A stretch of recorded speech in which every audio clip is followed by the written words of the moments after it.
పల్లవి Prashanth Bigg Boss season 7 winner. ఎవరైనా అనుకున్నారా? ఎవ్వరు ఊహించుండరు. ఎందుకంటే తను ఒక కామన్ మ్యాన్. ఆ కామన్ మ్యాన్ని తీర్చిదిద్దిన ఎవరు?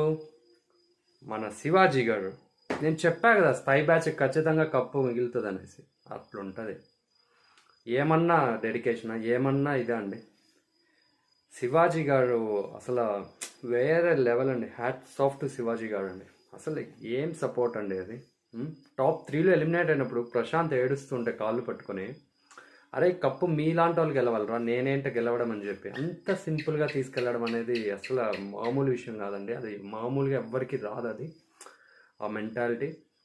ఒకవేళ శివాజీ గారు గెలిచినా అది dedicated to Pallav Prashanth spy batch అని చెప్పేసి ఉంటారు. సో ఇప్పుడైనా ప్రశాంత్ ఇలా అన్నాడుగా, స్పై బ్యాచ్ అని, పల్లవ్ ప్రశాంత్.